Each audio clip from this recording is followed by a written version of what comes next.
Hi అండి, welcome to San Diego vlogs. కాస్కోలో కొన్న సాల్మన్తో నేను ఫిష్ ఫ్రై ఎలా చేస్తానో చూపిస్తానండి. లాస్ట్ టైం షార్ట్లోని వైల్డ్ కాట్ వర్సెస్ ఫార్మ్ రేస్డ్కి డిఫరెన్స్ ఏంటో చూపించాను కదా. నేనైతే ఇప్పుడు వైల్డ్ కాట్ ఫిషే కొంటాను. సో దీంట్లో మనకి క్యాలరీస్ తక్కువ ఉంటాయి, న్యూట్రిషన్ కూడా ఎక్కువ ఉంటుంది. ఎందుకంటే ఇది న్యాచురల్గా సీలో దొరికే ఫుడ్ని తింటుంది కాబట్టి. అదే ఫార్మ్ రేస్డ్ అయితే వాళ్ళు దానికి ఏంటి ఫీడ్ వేస్తారో తెలియదు కదా. జనరలీ ఫిష్ వెయిట్ ఎక్కువ రావడం కోసం వాళ్ళు ఫీడ్ కూడా అలాగే ఇస్తారు. ఇలా మనకి ఇండివిజువల్ పీసెస్గా వస్తాయండి. సో యూజ్ చేసుకోవడం కూడా చాలా ఈజీ. మనకి ఎన్ని ముక్కలు కావాలంటే అన్ని ముక్కలు తీసి ఒక 1 అవర్ ముందు నీళ్ళలో ఇలా పెట్టుకుంటే ఫ్రీజింగ్ నుంచి నార్మల్ టెంపరేచర్కి వస్తుంది.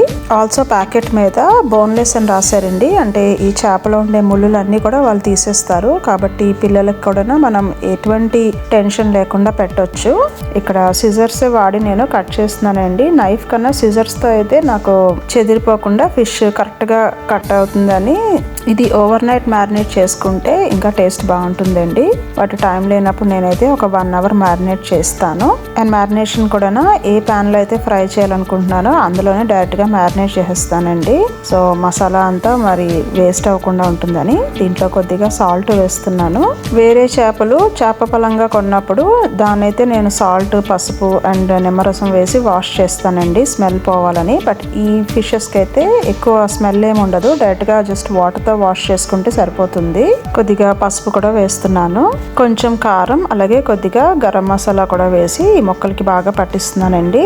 కావాలంటే అల్లం వెల్లుల్లి పేస్ట్ కూడా వేసుకోవచ్చు. నేను అప్పుడప్పుడు వేస్తాను, అప్పుడప్పుడు వేయను. ఈరోజు అయితే వేయలేదు. వేసుకున్నా కూడా టేస్ట్ బాగుంటుంది. కొద్దిగా ధనియాలు, జీలకర్ర పొడి కూడా వేసానండి. కొద్దిగా ఆయిల్ కూడా వేస్తున్నాను. నేనైతే పల్లి నూనె వాడతాను, టేస్ట్ బాగుంటుంది. లేదంటే మనం ఆలివ్ ఆయిల్ అయినా వేసుకోవచ్చు, హెల్త్కి అది కూడా మంచిదే. గార్డెన్ కరివేపాకులు కూడా కొద్దిగా వేస్తున్నానండి.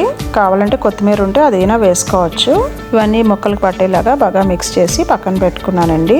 ఇది ఒక 1 అవర్ మ్యారినేట్ చేస్తున్నాను. ఈ లోపల నేను రైస్ కుక్కర్లో రైస్ పెట్టాను, అలాగే ప్రెషర్ కుక్కర్లోని మెంతికూర పప్పు కూడా పెట్టానండి.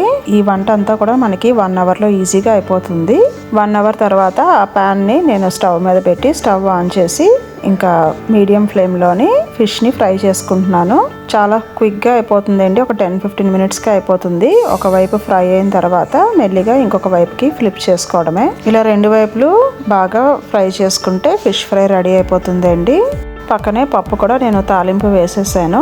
ఇప్పుడు ఇంకా వడ్డించుకోవడమే. వేడి రైస్ ముందు వడ్డిస్తున్నాను. దాంట్లోకి చాలా టేస్టీ మెంతికూర పప్పు అండి. ఈ మెంతికూర షాప్లో కొన్నదే, నేను ఈసారి ఇంకా గార్డెన్లో వేయలేదు, వేయాలి. ఫ్రెండ్స్ ఒకరు ఇండియా నుంచి ఈ మాగాయి పంపించారండి, అది కూడా సర్వ్ చేస్తున్నాను. టేస్ట్ అయితే చాలా బాగుంది, ఫ్రెష్గా పెట్టారు. అలాగే ఈ ఫిష్ ఫ్రై కూడా వేస్తున్నాను. ఈరోజు మా యమ్మీ లంచ్ అయితే ఇదండి. మీకు కూడా నచ్చితే ట్రై చేయండి. Thank you.